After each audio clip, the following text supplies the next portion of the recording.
Hello, good morning, students. I hope that you will be fine and healthy. So, we today's discuss we about the poem "The Road Not Taken," composed by Robert Frost. So, first of all, we know about the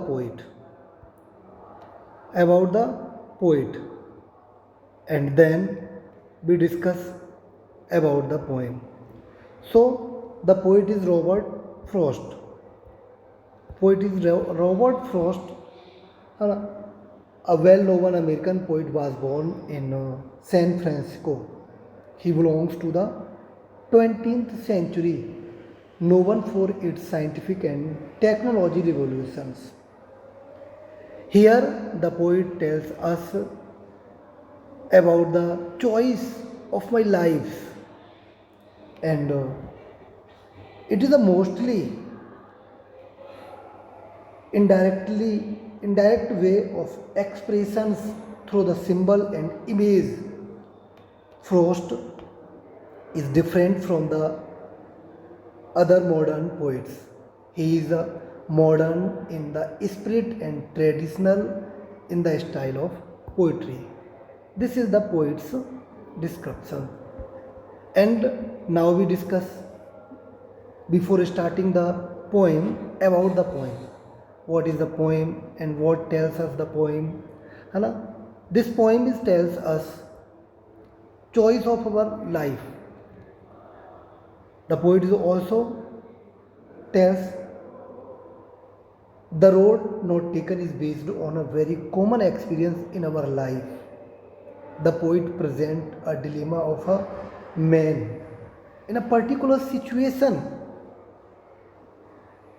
One day, the poet, while traveling alone, and reached a spot where two roads. The poet stand here, and two roads are divided. The poet stand here and thought about the which road taken, because one time he travel only one roads. So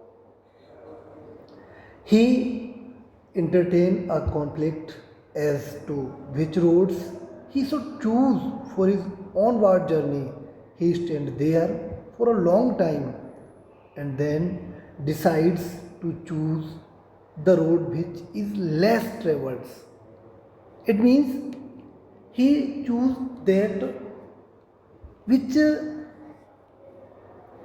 which had not taken more by the passengers, and he leaves the other roads for some other days. Later he wishes he had taken the other roads.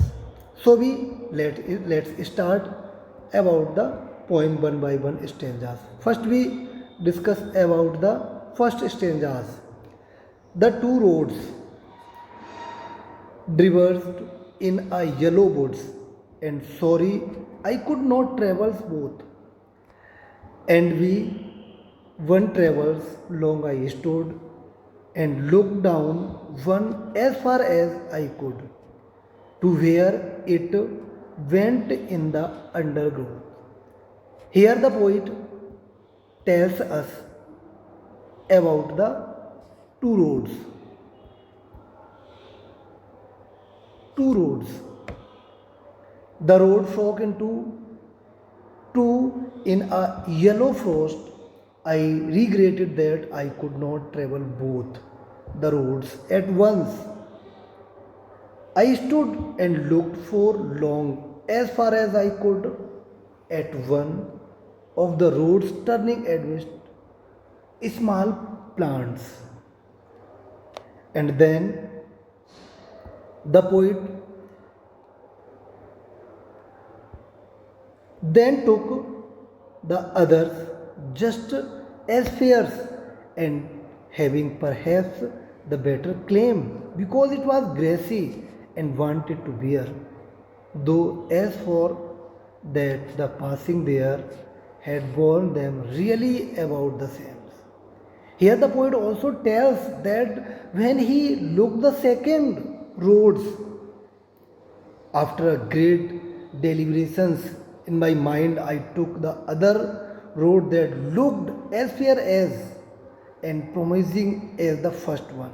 It seemed to have a better claim because it was overgrown with the grass and was still untrodden, though at the same time I felt that as far as that point it too had been trodden in a similar ways.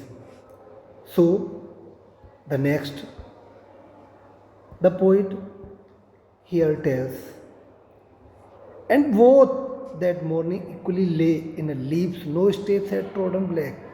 Oh, I kept the first for another day, yet knowing how way leads on to way, I doubted if I should ever come. Here the poet tells, when on that morning both roads looked tempting as no leaves had been trodden black. Therefore I kept the first road for another day.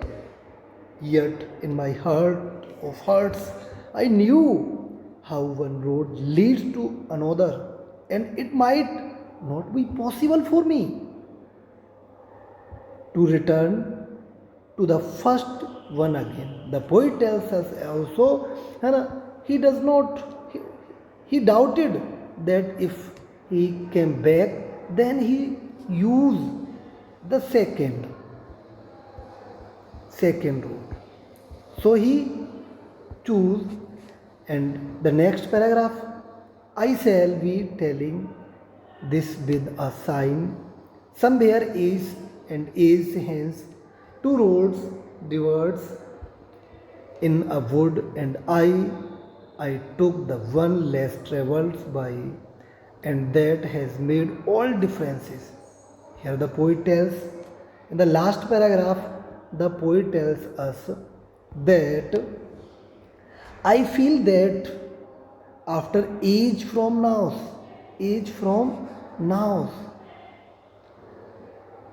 I would be telling about my decision with a great regret. There fogged the road into two in a wood as I undertaking a journey. I took that was less traveled by, and this has made all the differences in my life. Here the poet tells at last he decided the which has not taken by the pupils, by the passengers, he choose this. Here the poet tells us also choice in our life. Okay, thanks. And your homework is you find first write the summary, write the summary of this poem.